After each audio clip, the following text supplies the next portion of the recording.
Yeah, I'm not sure what he was doing. I just know that quick trip to the gas station for a few energy drinks involved meeting 3 other gentlemen, both parties exchanging duffel bags. Yeah, I mean, just the other day I got another phone call to the house from Mr. Fuahara again. He only spoke Japanese, but from what I could, translate, I only got the words money and soon. Well, good afternoon, my fellow housemates. I've just gotten back from grabbing a few supplies for Halloween and... Stardust, I see you're already in a Halloween costume. I always look like this. So what all did you get from the store? Was he being serious? Well, let's see here. Some candy, some decorations, a new Glock. Let's see them try and take the whole bowl of candy this year. And a decent haul of classic PS2 horror games to help us get in Halloween season. Oh, what games? Those little bastards won't know what hit them. Oh, a ton of classics. You know, how's about instead of telling you, I play a few of them for you guys. We can order a pizza and make a whole evening of it. Can we play with the gun first? We can play with the gun first. The PlayStation 2 era. It's beautiful. This era spanned from 2000 to the mid to late 2000s, and it was a golden age for horror games. With increased hardware capabilities compared to its predecessor, the PS1, developers were able to push the boundaries of the atmosphere, visuals, and storytelling, making the PS2 home to some of the most influential and beloved horror titles of all time. So let's take a minute, have a little quick retrospective on the PS2 horror games that came from this generation, focusing on their impact, evolution, legacy, and how they impacted all of us as we experienced them. Few games encapsulate psychological horror quite like Silent Hill. While the original title was a standout on the PS1, Silent Hill 2 on the PS2 was a significant leap forward in terms of narrative depth, atmosphere, and emotional impact. Widely considered one of the greatest horror games ever made, Silent Hill 2 focused on psychological horror rather than shock or gore. The game's protagonist, James Sunderland, comes to see the eerie town of Silent Hill after receiving a letter from his deceased wife.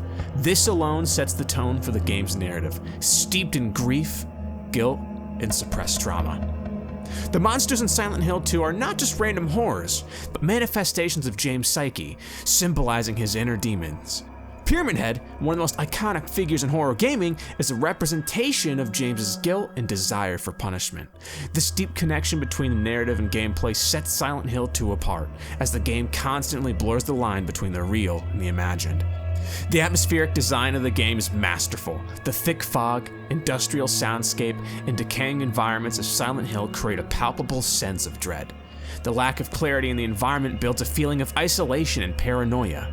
Silent Hill 2 doesn't rely on jump scares, but instead creates a lingering terror, slowly unraveling the player's nerves as the story delves into a deeper psychological territory. Silent Hill 3 continued the franchise's blend of psychological and supernatural horror, but focused more on the direct continuation of the game's story. This entry follows Heather Mason as she's drawn back into the nightmare world of Silent Hill. Silent Hill 3 retains the series' focus on psychological horror, but leans heavily into the series' religious and supernatural aspects. The game balances familiar survival horror mechanics with grotesque visuals as Heather confronts monstrous beings that blend body horror and surrealism. Silent Hill 3 is also known for its exceptional use of color and light, particularly the sickly hues that pervade the game's environments. The atmosphere is relentlessly oppressive, with the otherworld segments amplifying the series' signature descent into madness. Heather's personal journey and relationship with Silent Hill's cult and mythology offer deeper insight into the lore, making it a fan favorite for longtime series enthusiasts. Meanwhile, Silent Hill 4: The Room took a significant departure from previous entries by focusing on a more claustrophobic and psychological setting. The game begins with the protagonist, Henry Townsend, trapped in his apartment, unable to leave. His apartment serves as a central hub, and through mysterious holes that appear in the walls, Henry can enter otherworldly dimensions filled with horror. One of the game's unique features is the apartment itself, which starts out as a safe space, but gradually becomes corrupted by supernatural forces. Players are forced to deal with the unsettling transition as their supposed sanctuary becomes part of the horror. This blending of the familiar with the terrifying helped create a novel experience within the Silent Hill framework. The game's points of unique first-person perspective in the apartment also gives Silent Hill 4 a more intimate, personal feel, though the experiment was divisive among fans. While it lacks some of the same psychological depth as Silent Hill 2, the game's bold attempt to innovate within the series' framework earned itself a lasting place in horror gaming history.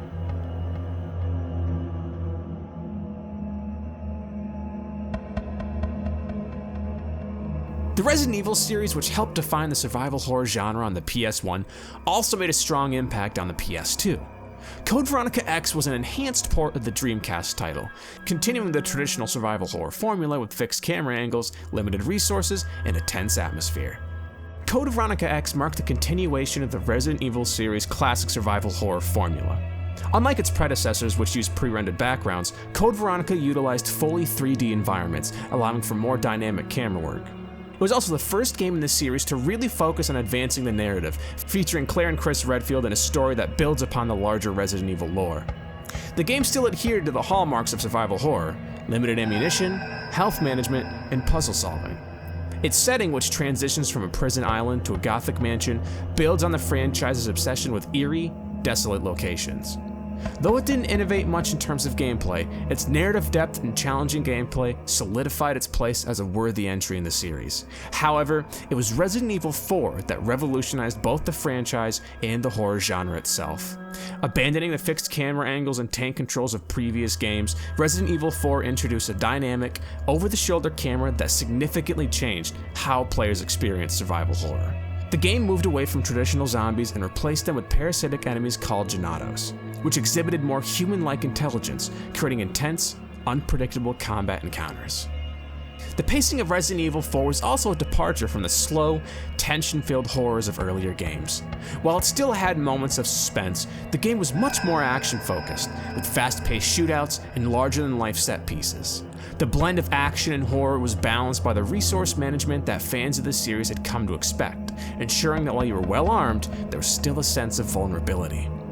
Resident Evil 4 also features some of the most memorable environments and bosses in the series, from the creepy European village at the beginning to the sprawling castle we come to know towards the end. Its dynamic enemy AI, combined with a compelling story involving Leon Kennedy's mission to rescue the president's daughter, kept players on the edge from start to finish.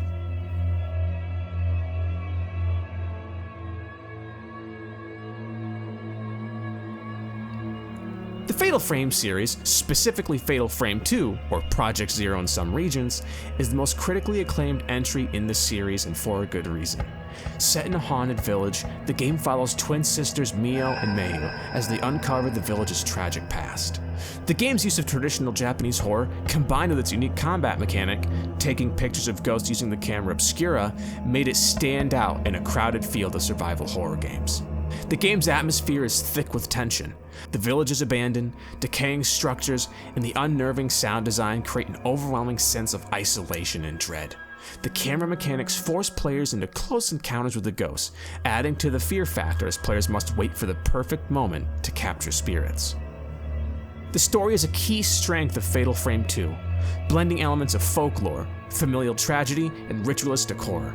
Its themes of loss, sacrifice, and the bond between siblings add an emotional depth that isn't often seen in horror games. The game is also known for its multiple endings, which are determined by how players progress through the story and their choices during critical moments.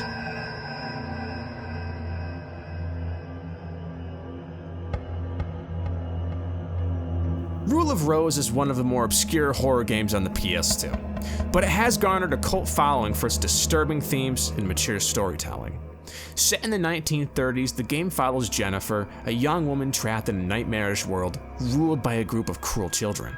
The game explores themes of childhood trauma, abuse, and social power dynamics, wrapped in a twisted fairy tale-like narrative. The game's art direction is one of its strongest elements, blending surrealism with a melancholy aesthetic. The enemies are grotesque interpretations of childhood fears and memories, and the environments evoke a sense of decaying innocence. While the combat is often criticized as being clunky and imprecise, the game's narrative and atmosphere more than make up for it. Despite its dark subject matter, Rule of Rose was often misunderstood and faced controversy over perceived inappropriate content, leading to its limited release in some regions. Nonetheless, the game's unique storytelling and unsettling atmosphere have earned it a special place in the horror game genre. And that's all I got for you, for now. I know, there's still a million more games we could have talked about here. Games like Haunting Grounds, the Siren series, and Obscure. But these are the ones that I'm a little more familiar with and feel like I could express a bit better than ones I haven't played yet. And we all know the PS2 era of horror gaming is one of the best out there. It was defined by both innovation and diversity. While psychological horror games like Silent Hill and Fatal Frame emphasized narrative and atmosphere, titles like Resident Evil 4 and Obscure leaned into action or cooperative gameplay to broaden the genre's appeal. Many of these games explored complex themes of trauma, fear, and the human condition, adding a level of depth not often seen in earlier horror titles. Though some of these games struggled to gain commercial success during their initial releases, they've since achieved cult status and are revered by horror fans everywhere. Their influence can still be felt in modern horror games, as developers continue to draw inspiration from their atmospheric tension, innovative mechanics, and unsettling stories. So maybe dig out the old PS2 or GameCube or Xbox and play some of these titles. Go down memory lane and maybe unlock some fears you haven't felt in a little while. That's all for now. See you in the next one.